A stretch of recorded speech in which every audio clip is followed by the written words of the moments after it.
first thing I would like to say, I appreciate everything you do. But like, my question is, as a writer, how do you get out of your head about like certain things and just write it down? Oh, that's the hardest. I've still haven't overcome that demon. But one thing that does help is going for a walk. I've learned. I learned just getting up and listening to the soundtrack of something that goes along with what you're trying to write. You know, like find a soundtrack that has the vibes of what you're trying to come up with, and you just go for a brooding Batman walk through a park at night. Actually, I should not tell you to go walk in the park at night. Don't do that. But like, you know what I mean? Like getting your blood flowing, and also I think it stimulates the mind passing new objects you're not used to walking by, because then like it just keeps your brain.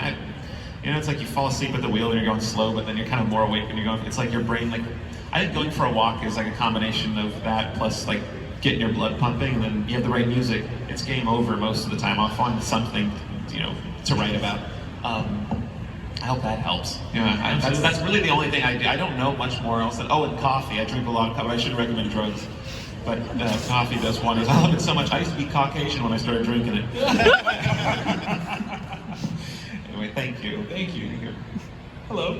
Hi, my name is Den.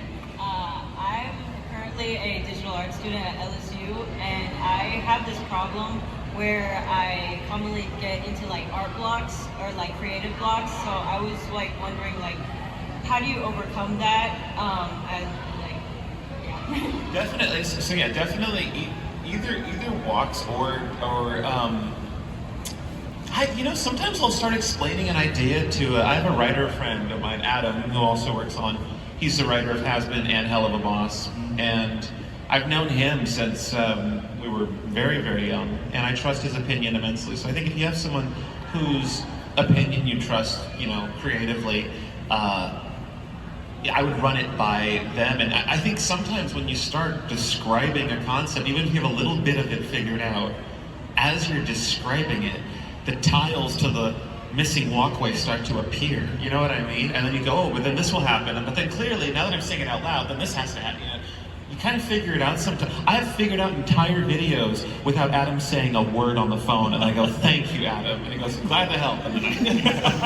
And so, I think that's another thing, just talking it out to someone. Because sometimes you ever just say something out loud, like, "Oh, that didn't sound like what I was thinking." You know, it's like sometimes just hearing yourself say your own idea just to a friend could help you jog what comes next. Yeah.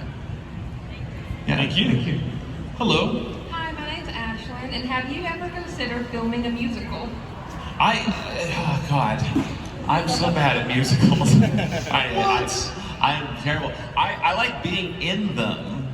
I had a little ditty with the bird. That was fun. And I love working with Brian. I love working with Sam Hafter. He does the song master of Hell of a. He's a genius. I picked his brain here and there about his process. I actually believe he's a genius, and such a great lyricist. And honestly, I am very musically challenged. And whenever I sing in Hell of a, he really makes me feel not like a novice, and he makes me feel like a pro. And so I owe a lot of my enjoyment for anything musical to Sam Hafter. But no, I don't think I could ever direct a musical myself. I think it would be a big fat flop. Oh, come on. That's not to say I won't do it. I'll do it, but I'm just letting you know this is going to be a turd fest. More than fair. Thank you.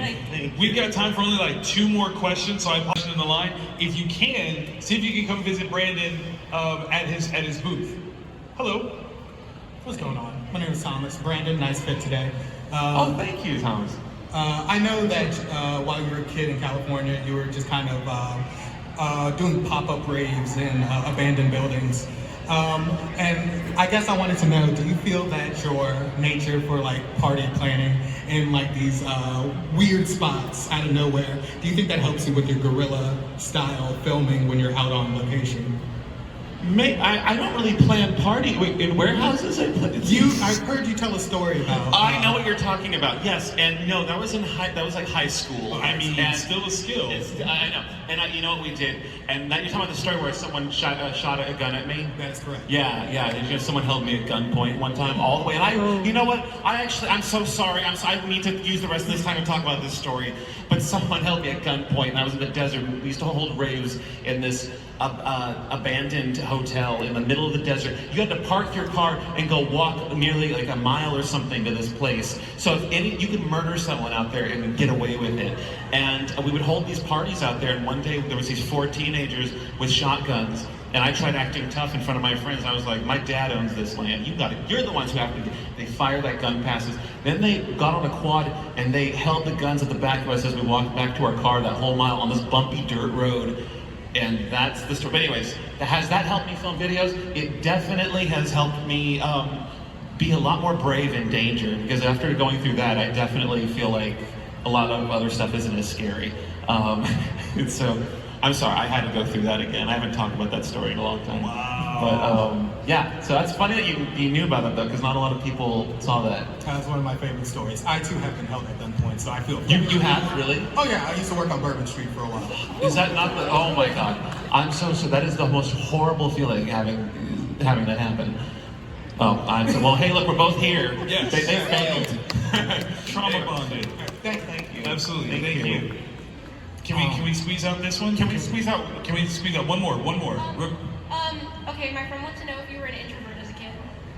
Yeah, I didn't have a lot of friends as a kid. I had a lot of my childhood. I had no friends. So, but you know what? No, I have my brother, and he and I are both very, very creative. My brother's an actual genius. He's one of the smartest people I know, and I got to spend most of my years alone with that guy, and I think that he's a big part of who I am now. So it's not all, but yeah, I was very introverted as a kid. Yeah. We will all be your friend, and we will showcase our friendship to you by making some noise right now. Come on, y'all. Put your hands together. Mr. Brandon Rogers one more time. Definitely make sure you get over to see him at his booth. Get all the things signed, photo ops, all that cool stuff. And do you have any more panels this weekend? I think tomorrow, Yes. Richard Horvitz and I are doing a hell of a. I think he's the. I can't confirm or deny who else is going to be here. We'll see. But hopefully there's more of us. But it might just be him and me. But tomorrow at whatever time, I don't know what time it is. We will find you. We'll find out. You. Yeah. Absolutely. Thank Ladies you. and gentlemen, one more time for Brandon Rogers. Thank you guys so very much. Now, unfortunately, we are going to have to clear the room because we have to get ready for the next panel. But thank you all so very much for your time and attention.